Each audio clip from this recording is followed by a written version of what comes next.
Shock. Kasama at very sweet ang dalawa. Yawan ako eh. Mataang nagde-date sina Sara at Mateo sa isang restaurant sa Alabang noong Palm Sunday. Maingat at matipid sila magpahayag tungkol sa kanilang relasyon umano. Ayaw daw kasing pangunahan ni Mateo ang pagsasalita sa publiko habang hindi pa komportable si Sara at ang mga taong nakapalibot sa kanila. Yeah, I really don't want to lie. I don't want to say anything. That's why I'm not denying anything.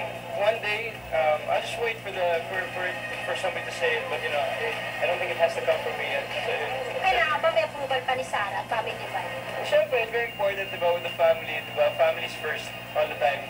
Sa ngayon, nasa Abu Dhabi si Sara para sa kanyang Perfect 10 concert tour. Habang nananatili naman sa bansa si Mateo para sa Biggest Loser finale na gaganapin bukas.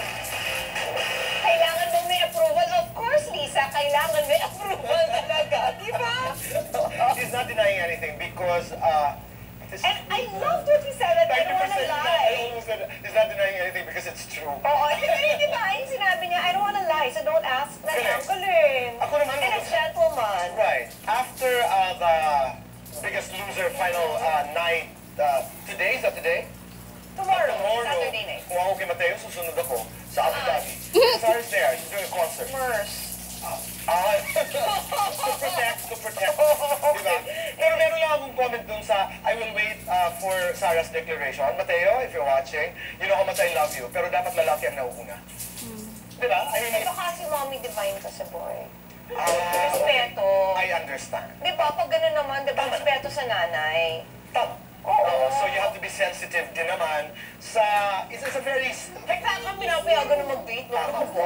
Huwag na tayo masyado mangarap. Oo, ano na tayo masyado choosy. Pero alam niyo po mga kaibigan, Mateo is just one of the best guys in the world. He's very honest, he's very magalang, Chrissy, napaka well-bred. Yes, Diba? nakasabay ko siya sa aeroplano. It's Okay. flying to Cebu or flying back from Cebu. Siyempre, hindi ko na matandaan, sorry. Pero, Did you talk? yeah, a lot. Kasi magkatabi kami. So what did you say? Ang dami. Oh, Oo, he's pero, not firm. see, I can really keep quiet. I'm a Pero- changed No, woman. katiting lang. I mean, kapiraso lang doon sa inyong I don't pinag-usap. lie. You don't. No, because kasi sinasabi niya sa setup niya ako dun sa uncle niya. So, tatahimik